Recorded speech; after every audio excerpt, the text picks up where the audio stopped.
Chips খেয়ে হাতটা বিছানার চাদরে মুছে আবার ওই জায়গায় দুবার থাপ্পড় দিয়ে পরিষ্কার করার নামেই বাঙালি। হাতও পরিষ্কার, বিছানার চাদরও পরিষ্কার। আপনি কি জানেন বিয়েতে খাওয়ার সময় ভিডিও করা হয় কেন?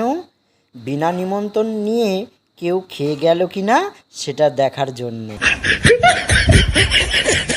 জীবনে শুধু একজনের কাছ থেকেই ফুল পেয়েছি, সেটা হলো পুরোহিত। পাশের বাড়ির আন্টি দাঁড়িয়ে দাঁড়িয়ে 2 ঘন্টা গল্প করে গেল, শুধু বসলো না, সময় নেই বলে। মাছ খাওয়ার পর কেউ জল খাবেন না, কারণ সেই জলে মাছটা সাঁতার কাটা শুরু করলে আপনার পেটে কাতুকুতু লাগতে পারে। কেউ আপনার পেছনে কাঠি করলে সেই কাঠিগুলো জমিয়ে ঝাঁটা বানিয়ে তাকে ঝেঁটিয়ে বিদায় করুন।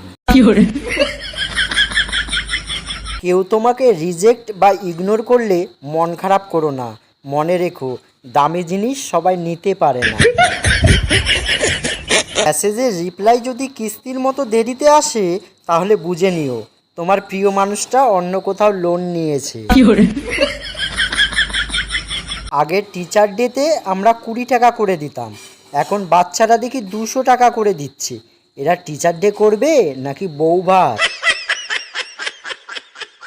জানুয়ারিতে ভাবছিলাম এবার লাইফে একটু সিরিয়াস হব, অথচ ভাবতে ভাবতে আগস্ট শেষ হতে চলে। বিয়ে এমন একটা জিনিস যা দেখে কখনো শিক্ষা হয় না, নিজে করার পর শিক্ষা হয়। ব্রেকআপের 3-4 মাস পরেই তোরা কিভাবে একটা জুটিয়ে ফেলিস? না মানে জুটিয়ে ব্রেকআপ করিস নাকি ব্রেকআপের পরে জোটাস? বিজ্ঞান বলে হাসলে নাকি হার্ট ভালো থাকে, আর বাঙালি কাউকে হাসতে দেখলে বলে তোর কপালে দুঃখ আছে।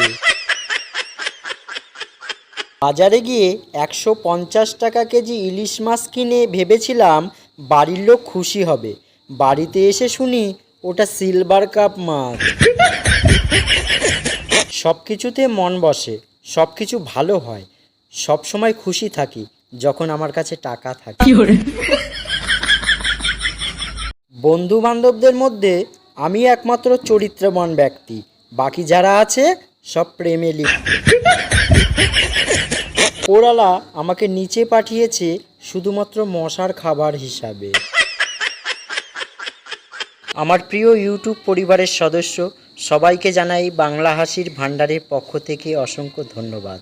সকলে ভালো থাকবেন, সুস্থ থাকবেন, আর জোকসগুলো শুনে কেমন লাগলো কমেন্ট করে জানাবেন।